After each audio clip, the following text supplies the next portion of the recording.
Alright, y'all, D-Lo here again. I'm in my car. It's raining a little bit, so I apologize for the background. Hopefully we're coming through clear. About what Terence Crawford said in relation to Canelo Alvarez and his reluctance to fight black fighters lately. A lot of people who are coming out attacking Terence Crawford, for feeling that he hasn't fought the fighters that they want to see him fight, so forth and so on. That's their right to say that. That's their opinion, just like it's Terence Crawford's opinion on what he's saying. But I can say that, what Terence Crawford's saying can be substantiated. I don't care how many black fighters Canelo Alvarez has fought over the years. Boxing is a what have you done for me lately sport. And when you look at lately, you got Daniel Jacobs sprinkled in there, and then you got a whole bunch of non-black fighters that Canelo's been fighting. As it pertains to Bud Crawford, can we say that he's ducking black fighters? I don't think so. And those of you who want to attack Terence Crawford for his resume and his opponents, most of what you're talking about is lately. It's since he's been at 147. That's where all your critique and criticism comes from. So if you look at what has Canelo done over the same period of time, I think it lines up with what Terence Crawford says.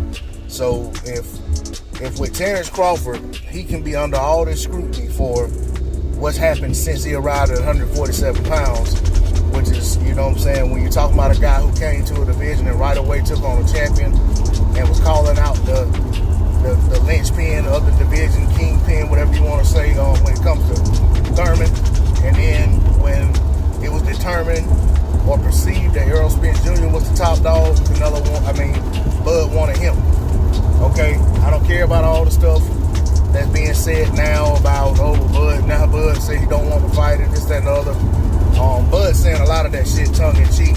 He's being facetious, and a lot of it's out of basically, he's saying it because, of things that's being said to him. So when people saying, in the comments that you're scared, he's gonna say, yeah, I'm scared. Yeah, that's what it is.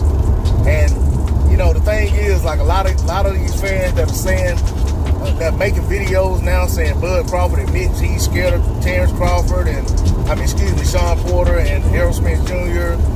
are the same ones who came out saying, well, when Errol Spence said that about the 80-20, he was just messing with the fans. He was being facetious. He was tongue in cheek. But when it's Terence Crawford, everything he says has to be taken literally. You know what I'm saying? So it's kind of a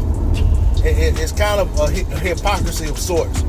The way things are. It's like one fighter says something and it has to be taken as gospel, as that's what he meant, exactly how it sounded, or is interpreted as something negative. But when another fighter says something similar, oh man, he's just kidding. You know what I'm saying? That guy, it's not what he's about.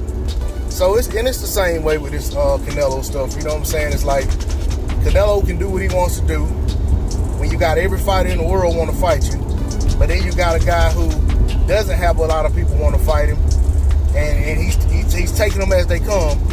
Now don't get me wrong. At this point, I want to see the Sean Porter fight, but I understand where Bud's coming from. Is he can't get the fights he wants, but the same outfit can offer him up a guy that he looks at as a lesser opponent, and so it's kind of like the Deontay Wilder when he was trying to get Anthony Joshua. Eddie Hearn was pushing Dillian White out there. Not that Deontay Wilder feared Dillian White or felt like he couldn't beat him, but it was like, you're not gonna dictate who I fight. You won't give me the guy. You won't give me the other champion, but you want me to fight this other guy that he's already beaten. It's the same situation. Sean Porter's already been beaten by Errol Spence Jr. So Terence Crawford's supposed to fight him instead. And you know what I'm saying? And like I said, I'm not mad at the fight. I think it's one of the best fights that can be made for Terence Crawford right now, because he's not going to get the Spence fight. But back on Canelo's ass, you know what I'm saying?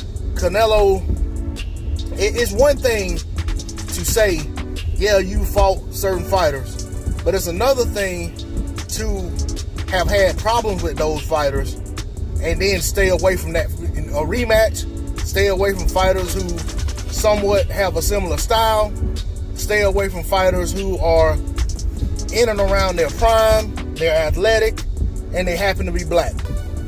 And then the ones who don't happen to be black, who have a similar style, you stay away from them as well. You know, or if they don't have a similar style, they have some similar attributes. So Terence Crawford was spot on what he said, and he's right to stand on it. I don't see Terence Crawford backpedaling for anybody, nor should he, and I respect that.